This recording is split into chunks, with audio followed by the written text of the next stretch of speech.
Murder in the morning from the Hidden Killers podcast. It's funny. I'm looking at this story and going, oh, this is a little more lighthearted than some of the stuff that we've talked about recently. And the headline is nearly 200 decomposed bodies unearthed at a Colorado funeral home. Somehow that's now the lighter end of the news cycle here. But you know, I'm okay with that because they were dead.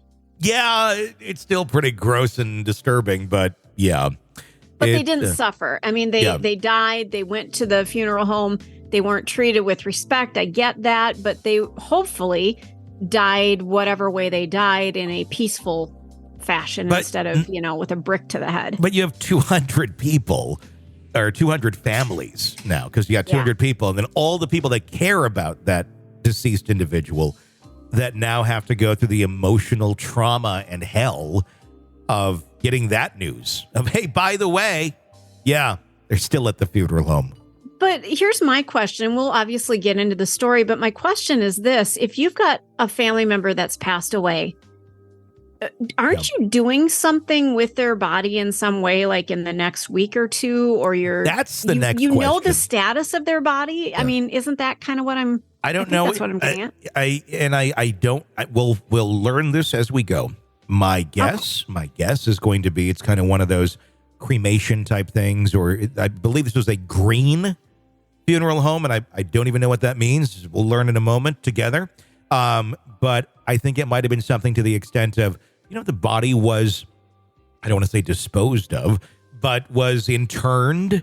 However they say they do a green funeral, or a green burial, or a green releasing of the body back to the earth, and that didn't happen.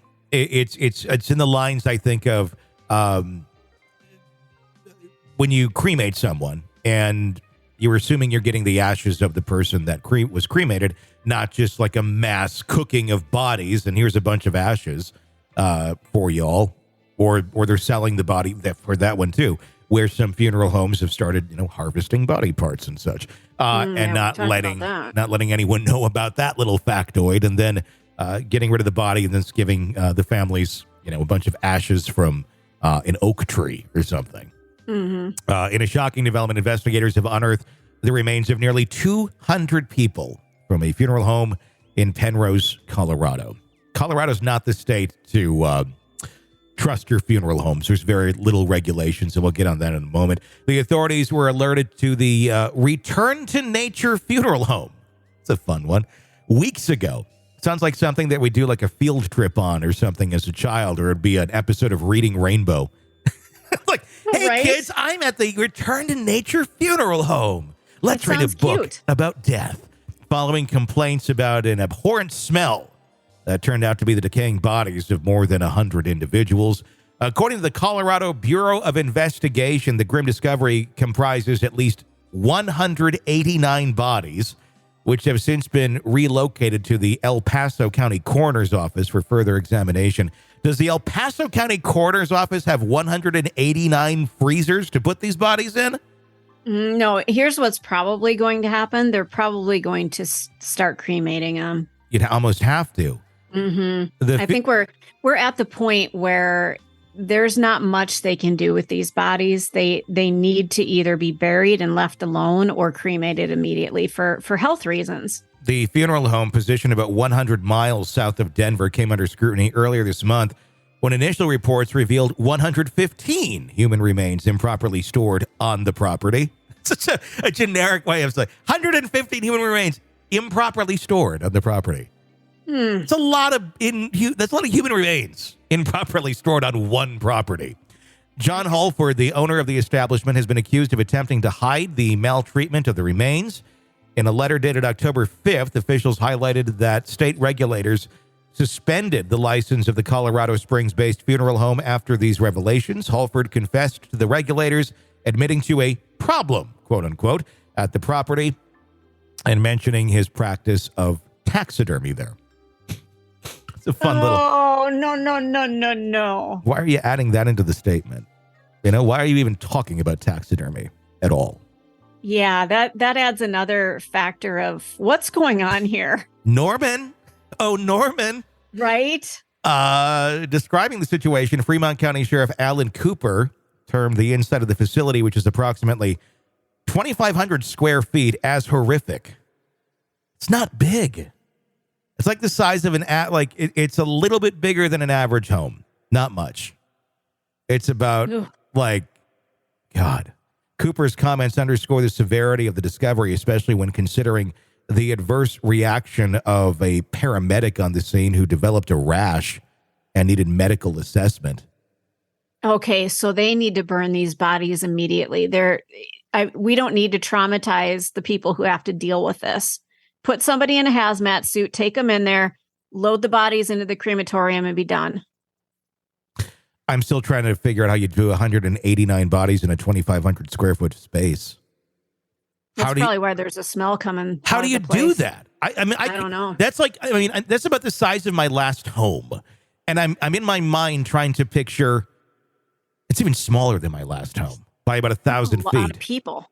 I couldn't imagine 189 living people in that house. Mm-hmm. More or less. They're probably bodies stacked on top of each other. What is it, like hoarders? Like where they have stacks of boxes, but it was people? And it's mazes? Maybe. Oh, my God.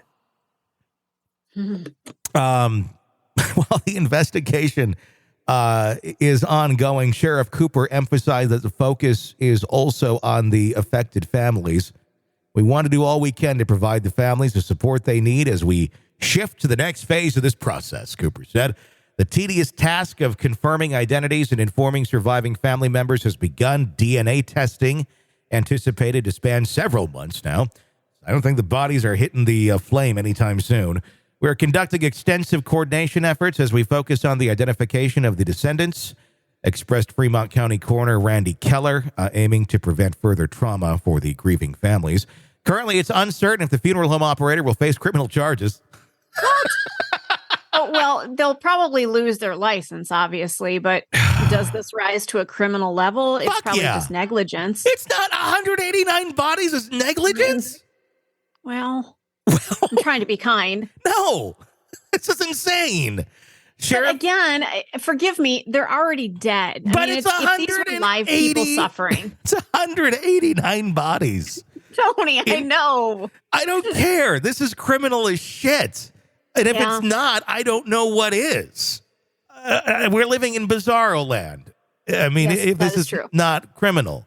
Sheriff Cooper has previously noted that no arrests or charges have been made, and that Hallford, whose name was initially withheld, why, is he a minor, was cooperating with the investigation. The incident brings to light Colorado's notably lax oversight laws regarding funeral homes.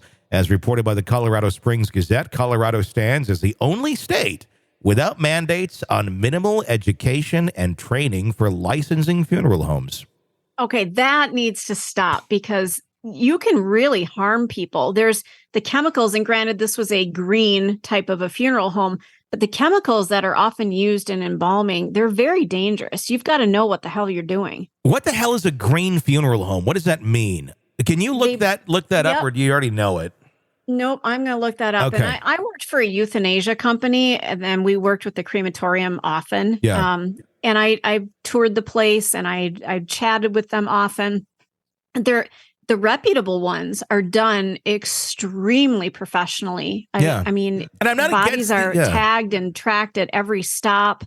They don't lose bodies. I mean, it's just, that's the way it goes. But this, I don't know. I'm going to look up what a green funeral home is. And I'm sure as we get a little more concerned about the environment, those things are going to become more prevalent. I'm not against the idea. I mean, if it's done right and the way it should be. I mean, I like the idea. I've seen this before where you get like planted like with a tree or something. Yeah. And then you like your body feeds the tree. I'm cool with that. I think that's far more practical and good for, I don't know, the earth and life and just, I don't know, going back into it physically.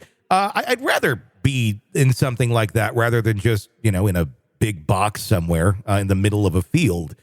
Although I do have to say this, I do want to become a zombie if we ever get to rise from the grave. So, well, and here's the thing. I don't know a lot about zombies, but I would think if you have been embalmed, that might influence you in the afterlife. There are some religions where they actually do not embalm you. You're just buried as is. To me, that seems green. And I would think you'd have a better chance at coming back to be a zombie. Not but roots. You got to think of root systems. They get in there, and that's gonna tear apart that body. You're gonna have bones in the branches at some point. That's true. Is this an apple? Yeah. No, it's an eye. So here's information about a green burial. Yeah. It entails wrapping an unembalmed human body in an eco-friendly, biodegradable shroud and burying the body in a natural setting in a manner that creates the least impact on our environment. Okay, so Makes sense. So they should have been buried. That's all. Yeah. Yeah, absolutely. Even more alarming is the revelation that state regulators possibly failed to inspect or even contact Return to Nature for nearly a year after its registration expired. Regrettably, this isn't the first instance of malpractice related to funeral homes in Colorado. Megan Hess, ex-owner of Sunset Mesa Funeral Home, was sentenced to 2 decades of imprisonment earlier this year for her involvement in stealing and selling bodies or body parts. That's what we were talking about a little bit earlier. Jon Hallford isn't a novice in the funeral business. He established his green burial service in Colorado Springs in 2017 after gaining experience in Oklahoma at his family's funeral home. Notably, he made headlines in 2006 due to a misdemeanor gun charge related to a misguided prank. Green burials is a method, like you just said, it allows for natural decomposition. It's legally permitted in Colorado. It's an eco-friendly alternative. However, it demands that the body not interned within a day be adequately refrigerated as per the state code.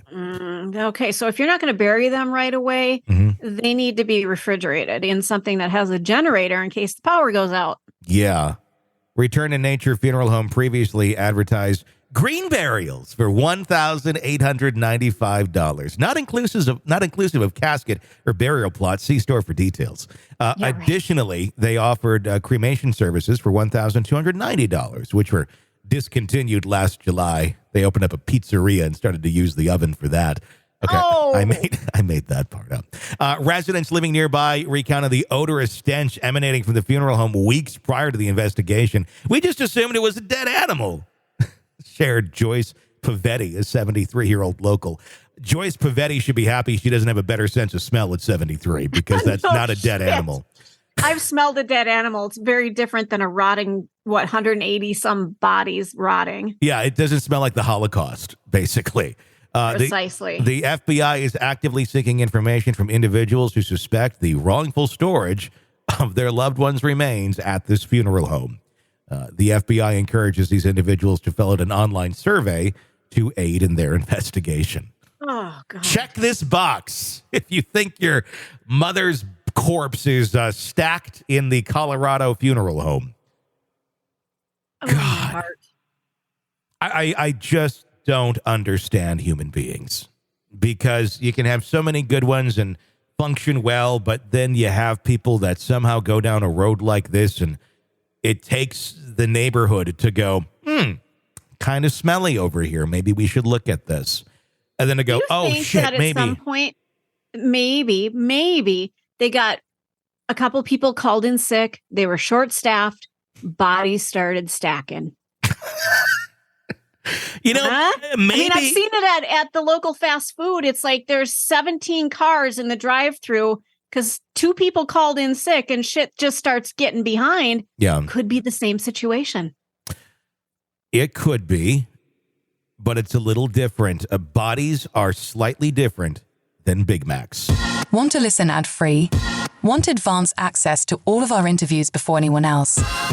Become a True Crime Today Premium Plus subscriber on Apple Podcasts. You get every episode commercial-free. So you can binge on True Crime until you can binge no more. Search True Crime Today Premium Plus on Apple Podcasts now, or go to our podcast page and sign up now. More of the Hidden Killers podcast next.